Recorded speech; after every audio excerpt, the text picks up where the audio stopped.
warahmatullahi wabarakatuh. Perkenalkan, nama saya Siti Maulizar. Saya dari Prodi Biologi, Fakultas Sains dan Teknologi Universitas Islam Negeri Araniri, Banda Aceh.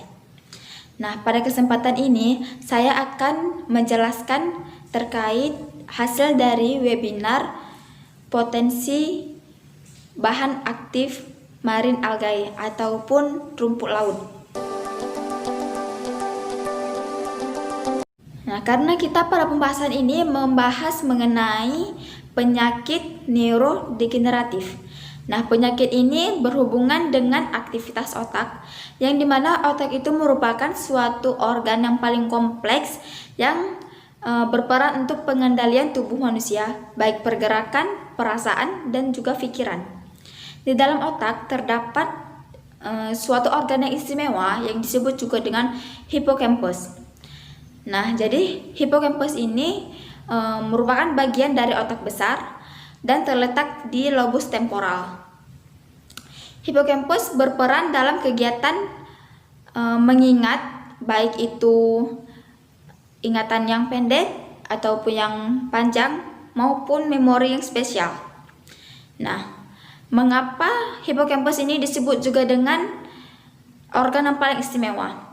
Nah, hal tersebut dikarenakan apabila seseorang mengalami penyakit Alzheimer, maka hippocampuslah yang pertama kali mengalami kerusakan. Alzheimer itu sendiri merupakan suatu jenis penyakit demensia yang berpengaruh terhadap daya ingat, pikiran, dan juga bahasa. Gangguan neurodegeneratif ataupun penurunan dan kematian sel-sel neuron ini biasa terserang oleh lansia, yang dimana kondisi ini yaitu kondisi kehilangan ingatan, baik bahasa, pikiran, pemecahan masalah, dan hal-hal lain yang mengganggu sel-sel neuron.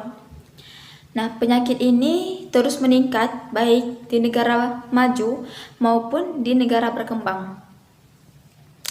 Penyakit ini akan melampaui penyakit kanker sebagai penyebab kematian terbesar pada lansia. Namun penyakit ini belum ditemukannya obat untuk dapat menyembuhkan penyakit neurodegeneratif ini. Yang terdapat pada saat ini hanyalah obat untuk mengurangi gejala dan juga untuk memperlambat stadium penyakit. Nah, untuk itu para peneliti terus mengeksplor dan mengkaji mengenai potensi-potensi besar yang terdapat di Indonesia ini. Indonesia sangat kaya akan keanekaragaman hayati. Salah satunya yaitu rumput laut yang sudah kita bahas sebelumnya, yang dimana para peneliti menemukan bahwa pada rumput laut terdapat bahan aktif yang dapat mengobati penyakit neurodegeneratif ini. Berdasarkan hasil penelitian, dapat kita ketahui bahwa dari 34 jenis rumput laut yang diteliti, hanya 16 jenis yang memiliki kemampuan aktivitas neurotropiknya. Dan dari 16 jenis ini dipersempit lagi menjadi 4 jenis, yang dimana 4 jenis ini dipilih salah satu jenis rumput laut yang paling baik aktivitas neurotropiknya, yaitu pada spesies Capapicus alvarezi. Nah, jadi jenis rumput laut ini sudah mulai banyak dibudidayakan, sehingga apabila dibutuhkan dalam jumlah besar sudah cukup memadai. Nah, pada Capapicus alvarezi ini terdapat suatu senyawa yang sangat istimewa, yaitu yang disebut juga dengan sodium oligomenate. Nah, jadi sodium oligomenate ini berpotensi untuk menyembuhkan penyakit Alzheimer. Karotenoid ini yaitu suatu sumber dasar pigmen yang berwarna merah, orange, dan juga kuning.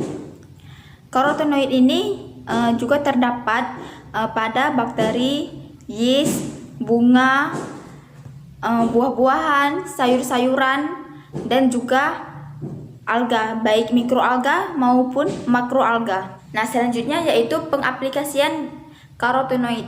Yang pertama yaitu sebagai anti kanker, kemudian antioksidan, kemudian anti neuroprotektif, kemudian anti aging, dan juga sebagai pewarna alami. Nah, potensi karotenoid di dalam bidang kosmetik ini dapat digunakan sebagai untuk mengurangi kerutan pada kulit yang dikarenakan adanya kandungan fukosantin.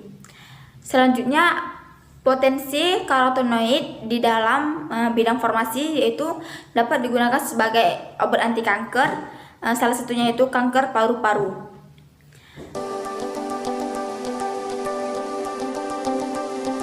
Nah, jadi phycobiliprotein ini berperan untuk membantu fungsi klorofil A dalam menyerap sinar matahari dalam proses fotosintesis. Yaitu phycobiliprotein sebagai pewarna alami yang berasal dari alga merah. Nah, jadi pewarna alami ini juga mempunyai beberapa kelebihan dan juga kekurangan. Yang pertama yaitu kelebihan dari pewarna alami yaitu nilai nutrisi yang lebih tinggi, dan yang kedua yaitu ramah lingkungan dan tidak beracun atau non karsinogenik. Sedangkan kelemahan dari pewarna alami yaitu harganya yang relatif lebih mahal, dan yang kedua yaitu stabilitas warna lebih rendah, serta ketersediaan bahan baku yang cukup terbatas. Nah, cukup sekian penjelasan dari saya. Apabila ada kesalahan ataupun kekurangan, saya mohon maaf sebesar-besarnya. Dan semoga video ini bermanfaat. Jangan lupa untuk di-share, like, dan juga subscribe. Wabillahi taufiq wal hidayah. Wassalamualaikum warahmatullahi wabarakatuh.